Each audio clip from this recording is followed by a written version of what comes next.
Zoti ju bekoft të gjithëve. Patjetër. Si e shikon protestën re? Po besoj se besoj vetëm mirë, është era parë që shqiptarët po protestojnë. 36 vjet, është era parë që janë lidhur me njëri tjetrin, te edhe u bën 43 ditë. 43 ditë që po protestohet, kështu që të protestosh në një vend demokratik është gjëja më e bukur që mund bësh.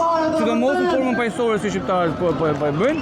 Dhe po i tregojnë qeverisë tonë që na ka marrë peng ta gjithë vite, sa të pakënaqur jemi ne. Pavarësisht ata duan ta shfamojnë edhe ta shtuplojnë bashkëti të interesave të tyre. Por që besoj se me durim dhe me paqe, duke treguar të Europës se shqiptarët nuk janë ato mafiozët e famshëm që ata na njohin, jemi dhe shqiptarët demokratik të 2026, që jemi të pakënaqur nga një qeverisë e mafiozëve dhe nuk duam të jemi më pjesë e saj.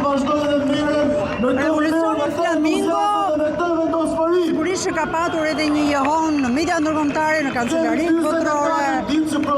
A shikon që ndërkombëtarët mund të kenë një rol kryesor në kërkesat, plotësimin e kërkesave të protestuesve? Sigurisht që kjo është një luftë që ne nuk e bëjmë dot vetëm. Patjetër që ne kemi nevojë për ndërkombëtarë. Gjermania, Italia, Amerika me radhë e din shumë mirë se çfarë ndodh në vende të tilla. Tani flasim të drejtën, sado që Rama ta ketë mashtruar me gjithë Berishën në krah, ta ketë mashtruar gjithë këto vite për një të drejtë, për një vend që nuk është ashtu si ata e mendojnë, tani ne po i tregojmë vërtetën që ne jemi këto dhe kushte që jetojmë, me mungesë në spitale, në arsim, në edukim, prandaj ne kemi mbushur vendet e Europës në ndërtim dhe jo nëpër shkolla, ashtu duhet jemi ne. Prandaj besoj se puna e Flamingos nisi, ata duan t'i japin më shumë rëndësi që Zvërneci, toka, sepse ata i kanë zgjidhur hallet e tyre. Zvicra nuk e percepton dot në 2026 mos ke drita dhe ujë. Dhe ata e mendojnë që kjo është çështje toke dhe çështje mjedisi, por që nisi si çështje mjedisi dhe sot është çështje për gjitha padrejtësitë që është bërë Shqipërisë tash 36 vjet jetë. Ti bash për sarkazëm, për humor, për ngacmime, unë po shkoj shumë serioz. Po, edhe kush e bukur muzikë. Në momentin që është mushka laja, nuk ka mundësi unë të bëj me humor. Sepse humori bëhet në kushte humori zi bëhet në kushte që s'ka nevojë për seriositet. Protesta është shumë serioze si gjë.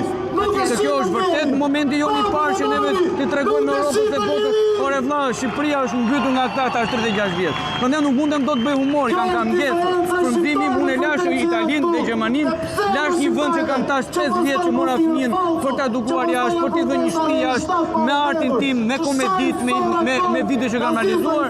Dhe tani për herë të parë në gjithë ato llafet që kanë dhënë rrjetet sociale, ato nxitje që kanë bërë nga pak, sot më duhet vi dhe të luftoj. Dhe në luftë nuk ka vend për humor më. Çfarë quan këtë që po ndodh në Shqipëri? Tragjedi, komedi, dhe ka një emër, mund t'i lësh një emër. Kjo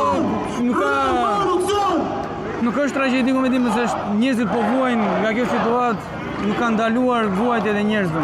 Po flasim për nëna që s'kan burta, duhet ndajnë në fund muajit të paguajnë dritat dhe ujin apo të paguajnë ilaçet. Dhe po mos t'jenë djemtë e diasporës, po vajzat e diasporës që të ndihmojnë prindërit e tyre, ato nuk do kishin mundësi jete. Po flasim që nuk ka kimio në spital. Ata janë sot me nesër, ata nuk janë të përjetshëm. Po flasim diçka që nuk ekziston në asnjë vend botës.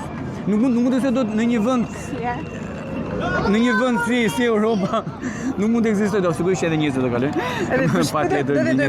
Sepse edhe shqiptarët kanë çik problem të binë anësh. E kanë pak.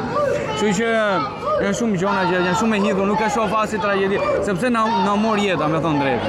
Unë jam lindur në Tiranë 33 vjet të marr rrugën e emigracionit sepse nuk shoh mundësi në vendin tim t'i ofroj botës duke paguar taksa, edhe duke ofruar art, edhe të ofroj dot vendin tim asnjë gjëje, është turp që nga tjetër. Dhe të kemi një parlament ku drejtoroi golli i madh ulet dhe Zeqinia sot, nuk do të jeni vend. Kështu që në këtë lloj mundësie çdo kush mund të bëhet parlamentar sot. Do qëndrosh deri ditën e fundit? Do qëndroj deri ditën e fundit. Me pa diskutueshëm kam anulluar çdo punë, kam folur me çdo klient mundshëm për të shtyr datat e mia, sepse është shumë e nevojshme që unë të gjendem në Shqipëri në këtë moment. Rei ka vendosur të gjendet Shqipërisë në çdo moment. Dëgjoni se është mesazh shumë i fortë. Rei, faleminderit.